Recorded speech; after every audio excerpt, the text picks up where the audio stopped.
J'ai envie de te dire salut à toi. Est-ce que tu t'es déjà demandé ce que ça faisait comme dégâts une courroie de distrib qui pète? Parce que quand tu vas chez le chargiste et qu'il te dit ouais le moteur il est mort. Ouais mais il est mort de quoi? Bon il est mort de sa belle mort évidemment, mais il est mort de quoi? C'est quoi? C'est il est mortadelle, il est morticia, il est mortensen?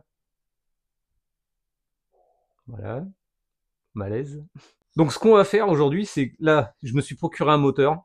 Il a pété à 3000 tours minute. On va le démembrer puis on va voir vraiment ce qui est mort. Alors là, je vais le démembrer. Je me pose pas trop la question. Je pense que c'est un peu cuit, donc je vais pas prendre des pincettes, hein, si tu vois ce que je veux dire. On y va? Par curiosité scientifique et puis par intérêt personnel. Et puis même toi, pour ta culture, tu verras ce que ça fait vraiment d'une distrib qui pète et les dégâts que ça peut engendrer. Putain, l'enfoiré, il a fuite. Hein. Bon, ça fera marrer celui qui me l'a donné.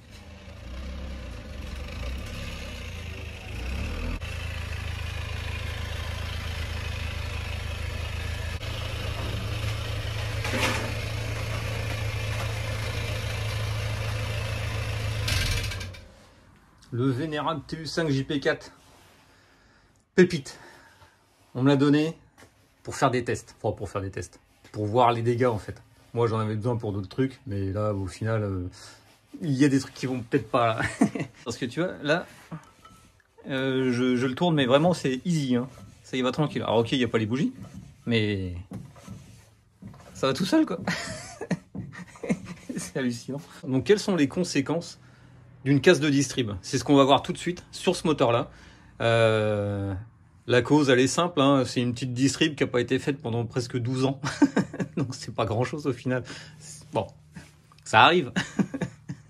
Rien que de le dire, ça me fait marrer. Je crois que si je me souviens bien, en fait, c'est pas 12 ans, c'est 14 ans. Ça fait 14 ans que la distrib, elle avait pas été faite. Donc au bout d'un moment, bah ouais, ça casse. Ça peut pas tenir. 210 000 ou 220 000 km le moteur, je sais plus. Respect.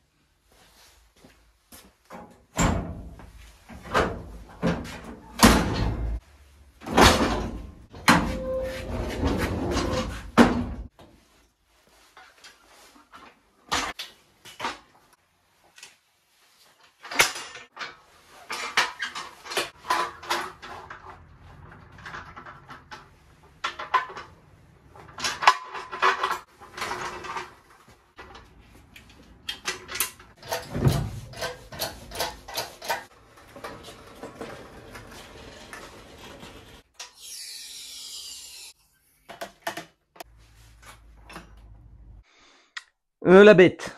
La bête en question est un vénérable TU5 JP4, provenance Berlingot Ushuaïa. 210 000 ou 220 000 km, je ne sais plus. À chaque fois que je monte, je m'en souviens pas. Il a pété à 3000 tours minute. Il a servi, comme toute sa base d'utilitaire de Berlingot, bien comme il faut dans sa vie. Et il en a pris absolument plein la tronche. Pourquoi ça a cassé? Comme j'ai dit précédemment, la courroie de distrib avait seulement 14 ans. Et 14 ans, eh ben, ça fait quand même beaucoup.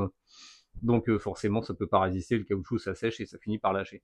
Donc là, ce qu'on va faire, c'est que, enfin, ce que je vais faire, pas on, enfin oui, on va le faire ensemble, je vais te montrer, mais c'est moi qui vais faire, c'est moi qui vais tout bosser. Ah, voilà, insiste pas. Mais on va virer les couvre-culasses, ensuite les paliers d'arbre à cam, et ensuite, à mon avis déjà, l'arbre à cam, il y a un truc qui va pas. Et ensuite la culasse pour voir l'état des soupapes si elles sont en mode Michael Jackson. Et puis l'état des pistons aussi, parce que je pense qu'il doit être marqué. Si je te dis déjà au niveau arbre à cam, il doit y avoir une couille, c'est que là ça tourne, mais ça tourne et c'est pas normal quoi. Mais avis qu'il y a un truc de pété là-dedans. Et celui-là, non, celui-là ça va. Bon, je te pose et on démonte ça tout de suite. Et le démontage, c'est quand même sympa. Moi j'aime bien.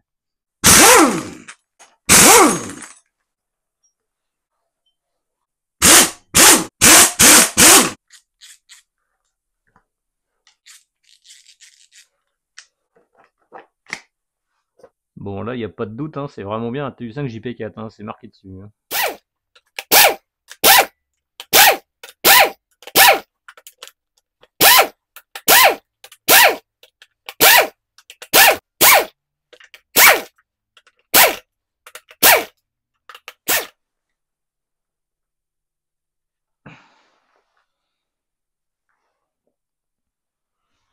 Marteau.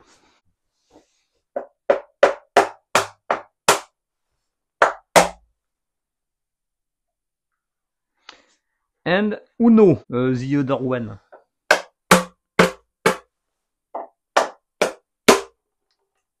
Vous avez vu, sont dans les Lévis. Bueno. Bon, qu'est-ce qu'on peut voir? Il y a une grosse marque là, qu'on retrouve un petit peu partout sur les autres. Je sais pas si tu arrives à voir correctement. Ouais. Là aussi, là, côté admission, qu'on retrouve là. Bon. Là, si le fait qu'il bougeait, je pense que c'est un poussoir qui a dû... qui doit être mort en fait. Hein. La soupape doit être ouverte, j'en sais rien. Mais... ah, c'est l'extase là. À ce niveau-là, je peux pas dire que c'est cassé pour l'instant, même s'il commence à y avoir des petits indices. On va continuer le démontage. J'ai de grands espoirs que tout soit fracassé.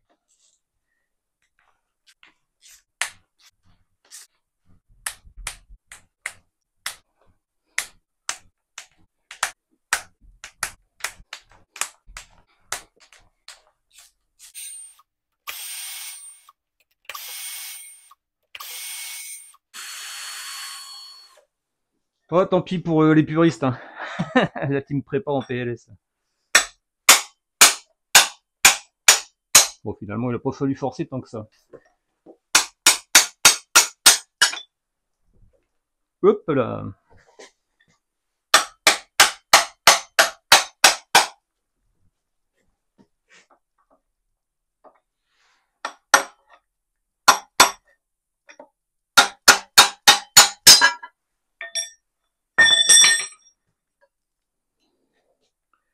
Échappe.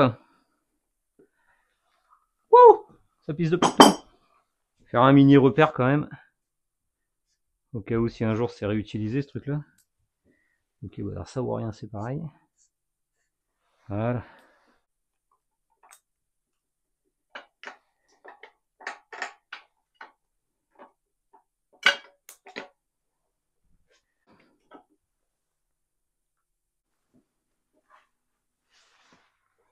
Bon, au niveau des arbres à cam, comme j'avais dit tout à l'heure, il y a des marques... c'est assez prononcé, ça se sent au doigt. Là aussi, hein, c'est assez balèze. C'est pas censé être là normalement ça. Hein. Donc ça c'était l'admission. L'échappement, les marques sont un peu moins prononcées, mais elles y sont quand même. Je vais te montrer ce qu'il y a sur les poussoirs. Au niveau des poussoirs, je vais essayer de te faire un comparatif d'un côté à l'autre. Là, ce poussoir-là, pour tous les poussoirs en fait sur la ligne d'admission, hein, ils sont plus enfoncés que tous ceux d'échappement. Parce que là, tu vois, là, ils sont à ras en fait, on va dire, d'espèce de nervure. Et là, même si c'est pas la même, c'est creusé. Hein. Là, ils sont 2 ou 3 mm en dessous. Là. Je sais pas si ça peut se voir, si c'est flagrant ou pas. Ouais, si ça va être flagrant. Tiens, regarde ici, là, l'espace qu'il y a, comparé à là. À mon avis, ça fait du cul. Là, toute la ligne d'admission, je pense qu'elle a mangé. En plus, je sais pas si je vais pouvoir te montrer. Hop. Tu vois là? Tu vois qu'il y a une espèce de déformation sur le poussoir. Et ça fait comme des fissures. Donc je pense que là, les poussoirs sont morts. C'est sûr et certain. En dessous, les soupapes, elles ont dû taper sévère. Donc là, on peut déjà dire que côté admission, c'est cuitasse. Côté échappement, je vais mettre un coup de chiffon.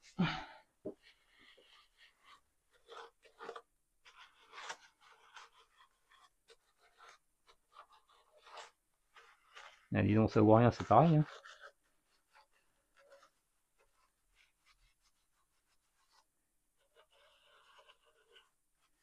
Depuis tout à l'heure, je te dis côté admission, en fait, c'est l'échappement qui est là. Donc, ok. Là, côté admission, bon, ça se voit pas, là, c'est pas flagrant, mais il y a quand même des traces. Là. Lui. Et peut-être lui. Je continue. Alors, je vais enlever les poussoirs. Et après, on enlèvera la culasse.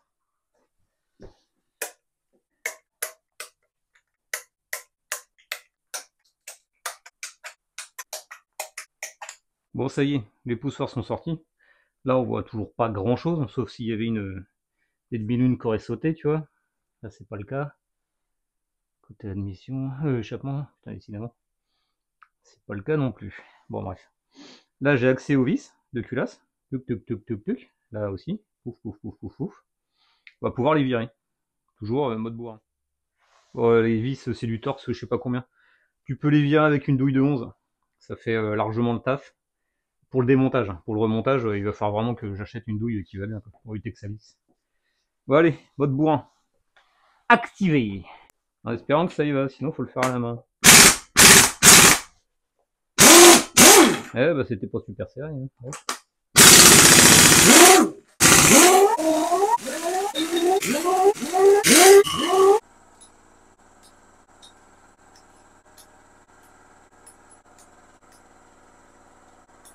Bon, il y a un truc que j'avais oublié de faire, c'était de virer la jauge à huile, parce qu'elle est fixée sur la culasse.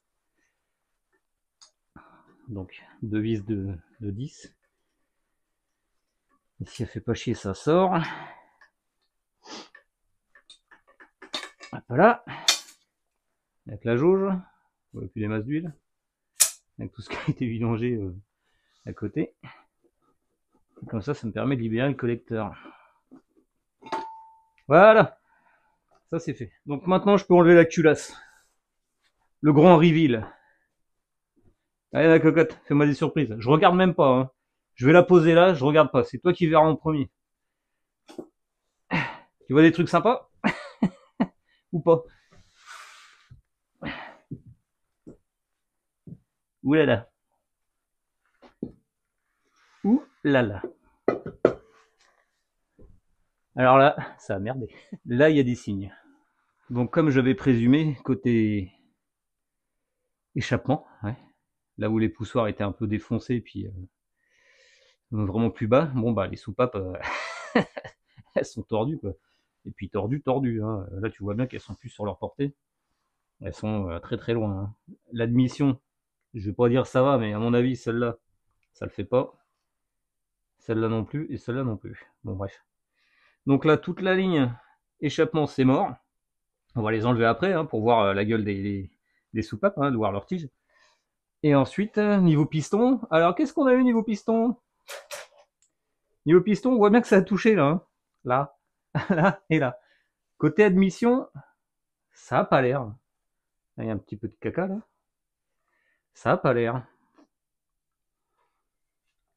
Bon, les marques sont profondes sans l'être. Hein. Si j'étais un peu barbare, je te dirais je réutiliserais, mais c'est pas le truc à faire. Quoi. Je reste toujours étonné de la façon dont il tourne. Parce que vraiment, ça tourne tout seul. C'est impressionnant. Il n'y a presque pas d'effort. Et on sent pas le frottement. C'est quoi ça? Ah, c'est juste de l'huile. Ah, si, c'est de l'huile. Ah, c'est de l'huile. Non, vraiment, je suis étonné. Les machins, on dirait qu'il est glacé à mort. Quoi. Faudrait faire un petit honnage. Ouais. Je pense que le bloc, il est quand même récupérable. Mais vraiment, c'est impressionnant. Hein. Impressionnant. Bon, allez, je vais enlever les soupapes. On va regarder ça. Pour une fois, on est du côté établi. C'est presque rangé. On va dire ça comme ça. Je fais sauter les soupapes mode à l'ancienne, tu vois. Mode bourrin. J'aime bien. Ah, vache. Faut pas faire plus bloqué que ça, quoi. Ah, celui-là, ça va être pareil. Ah, c'est bon.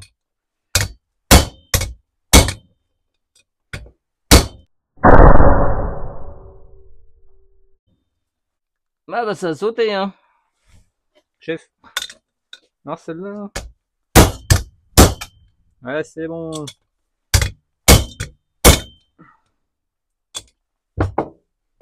Il me faut mon aimant.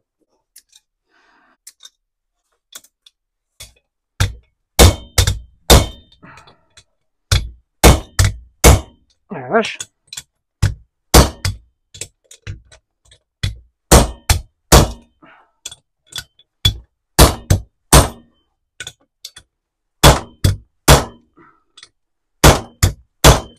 Je vais raconte pas. La compression des ressorts sur certaines, c'est quelque chose. Hein.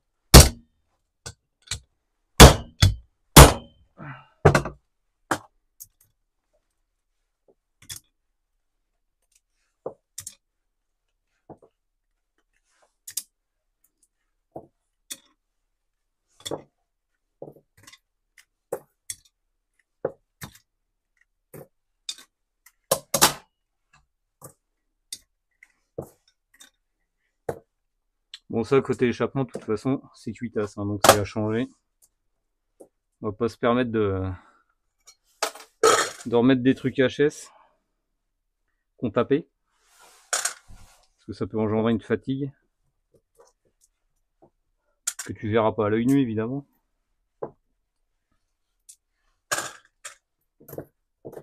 Même eux, les ressorts, c'est mieux les foutre en l'air. Il y a une demi-lune qui a sauté tout à l'heure, je l'ai pas retrouvée.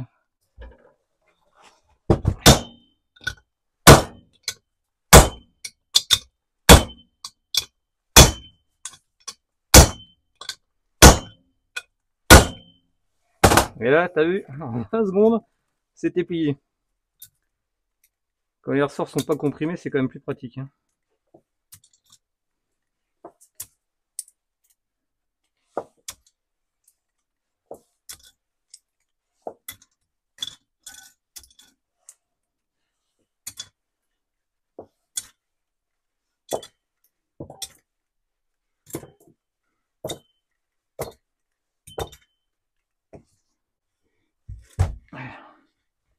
Bon, les soupapes d'admission, ça sort tout seul, apparemment. Donc les soupapes, s'il y en a une qui force, forcément, c'est qu'elle est cuitasse, quoi. Elle, ça va. Plus de carte mémoire. Voilà, l'admission, franchement, ça va, quoi.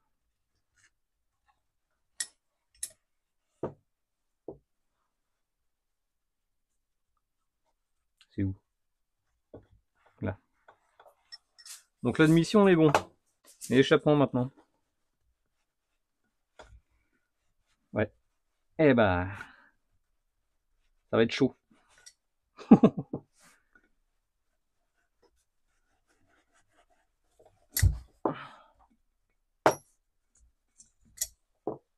Ah. Putain, il y a un joint de queue de soupape qui est venu avec. Comment ça se fait? Ils viennent derrière ou quoi? Enfin, normalement, oui. C'est là qui fait chier.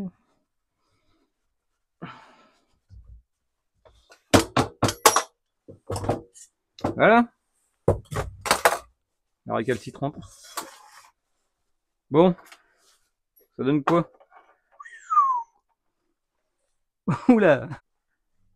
Michael Jackson et ses frères. Là, plus tordu, non. Non, mon dos peut-être, mais pas tant que ça quand même. Donc là, c'est sûr, elles sont HS. On est bien d'accord.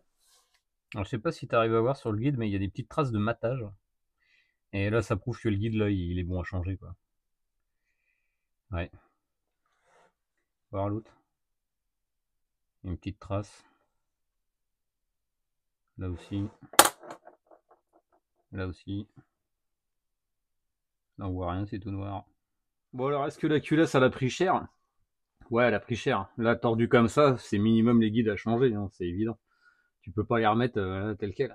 Donc les soupapes à changer, les guides à changer, les poussoirs à changer parce que t'as vu, ils étaient explosés. Donc là, vaut mieux racheter une culasse, c'est quand même plus économique. Surtout que sur les TU5JP4, ça coûte vraiment que dalle, quoi. En occasion, t'en trouves à tous les coins de rue. On va regarder le bloc moteur. On va prendre la cote de jeu latéral, parce que je trouve qu'il y a beaucoup. Et puis on va voir si les coussinets ont été touchés. Parce que là, vu comme ça a tapé, il se peut que ça a maté les coussinets. Et enfin, je trouve déjà qu'il n'y a pas beaucoup de résistance au frottement, tu vois, rien que juste de le tourner à la main. Je sais pas si c'est normal, je trouve ça bizarre. Mon autre TU5JP4, il fait pas ça, tu sens bien, tu sais, il y a une résistance et tout ça. Lui, celui-là, il le fait pas, quoi. Je vais démonter le carter d'huile juste après avoir fait le jeu. On va regarder ça. Quoi qu'il en soit, bon à changer.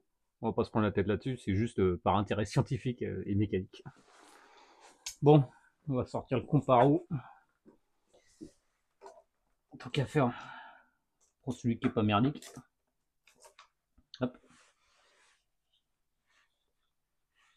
Hop, hop, hop.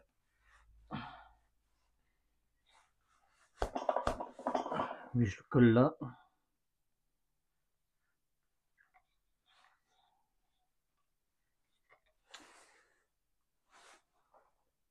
Et on fait le 0.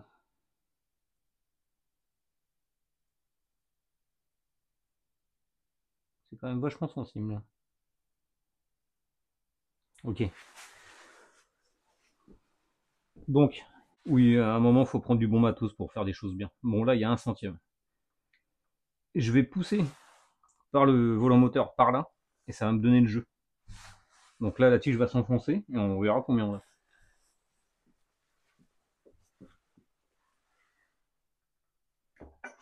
Ah bah super, tout fait tomber. Je vais le caler. 0. 0,17. Bah dis donc, je pensais qu'il y avait plus que ça, tu vois. Comme quoi, faut pas se fier aux apparences, hein. Et à ça, on a pression. 0,18 grand max, ouais, 0,17, 0,18. Apparemment, tout le monde s'accorde pour qu'il y ait un jeu entre 0,07 et 0,27. Là, on est à 0,17, 0,18. Bon, bah, on est encore dedans, hein. S'il y avait besoin de refaire ce moteur, il n'y aurait pas besoin de changer les cales au final. J'enlève le carter et on regarde l'état des coussinets.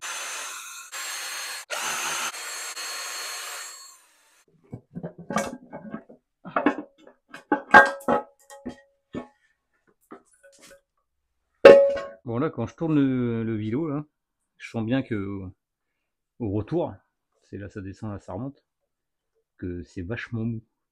Là ici, là, j'entends même un petit bruit de jeu.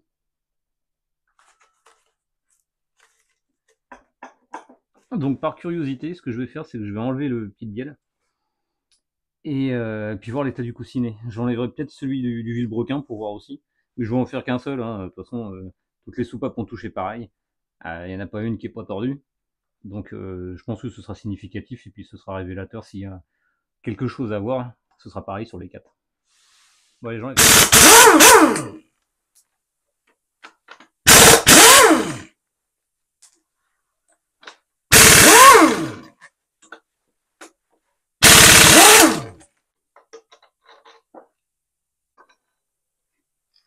Ça, c'est le coussinet de bielle côté carter. Bon.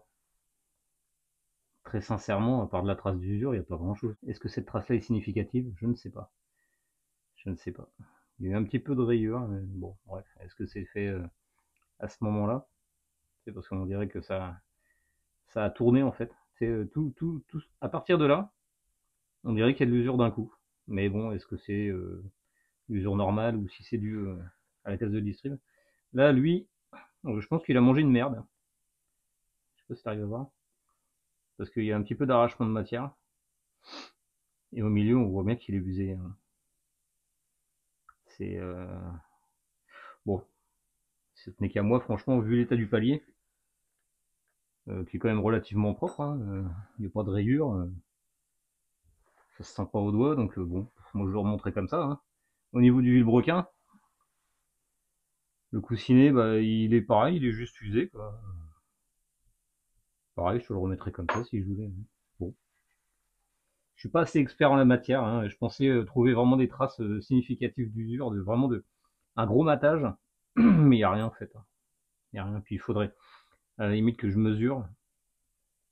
Je vais peut-être faire ça, je vais voir si je peux trouver une valeur. Ouais, comme je m'en doutais, je pouvais rien trouver avec un pied à coulisse. Donc j'ai pris au niveau des traces d'usure et tout ça, et en fait, bah, comme un pied à coulisse, c'est pas ce qu'il y a de plus précis non plus. Ça affiche 0 en fait, j'ai aucune différence d'épaisseur. Donc bon, à part là, les espèces de traces, je vais pas m'amuser à refaire ça sur les autres, ça sert à rien. Moi je changerai les coussinets, tu vois, et je repartirai de plus belle, sans me poser de questions. Voilà ce qui peut globalement... Putain. Voilà ce qui peut globalement se passer lors d'une casse de distrib. Là, c'était une petite casse à 3000 tours, t'as vu, toutes les soupapes d'échappement, rectifiées. En, en mode Michael Jackson, je t'en mets une image, hein, on appelle ça comme ça quand il se met avec ses chaussures et tout. Voilà. On l'a tous fait quand on était gamin. Pour ceux qui ont connu cette époque, moi je l'ai connu. Et j'ai essayé de le faire. Prépare tes mains, tu te fais mal aux dents, si tu les mets pas. Les arbres à cam, peut-être les refaire, ou alors carrément les retailler, c'est peut-être l'occasion d'augmenter la levée, tu vois, et puis peut-être la durée d'ouverture, histoire de préparer un petit peu la chose. Les 16 poussoirs, il faudrait les changer, parce que vraiment, les 8 d'échappement, ils sont éclatés, ils sont craqués, machin, enfin tout ce que tu veux, ils sont complètement morts. Eux, ils ont pris tarif aussi, comme les soupapes. Si c'était pour refaire le moteur, je me ferais même pas chier à changer les guides, je changerais la culasse. Un petit coup de coussinet de bielle, coussinet d'huile broquin, histoire de refaire le truc propre. La segmentation, moi je vais pas regarder, c'est aucun rapport. Vraiment pour un truc à l'arrache pour du délit, je le ferais comme ça. Si c'était vraiment pour refaire le moteur, je changerais les pistons et tout, je me ferais pas chier. Voire même je changerais le moteur. Tout simplement. Parce que franchement, les moteurs comme ça se trouve vraiment pas cher. Moi j'ai trouvé le mien, tu vois, pour la Seven, j'ai trouvé à 120 balles. 120 balles, le truc il était complet quoi. Avec le faisceau. Avec le faisceau. En général, tu les trouves à 200, 250 balles là, dans les petites annonces. Vraiment, et t'en as à la pelle de ces moteurs-là. En plus de ça, ils sont très costauds. Tu peux les turbaliser comme tu veux. Il y a un potentiel de préparation là-dessus qui est hallucinant. Mais c'est vraiment un bloc très costaud. Hein. Moi, je l'aime bien ce bloc. Bref, si tu veux voir la suite, notamment du pépère qui est derrière, je t'invite pour une fois ou pas. Je crois que je te l'ai déjà demandé hein, de t'abonner. Ouais, je te l'ai déjà demandé. Abonne-toi, partage. Laisse des commentaires, je réponds aux commentaires, je suis très gentil, tu vois, je lis tous les commentaires. En attendant, je te dis porte-toi bien. Allez, ciao!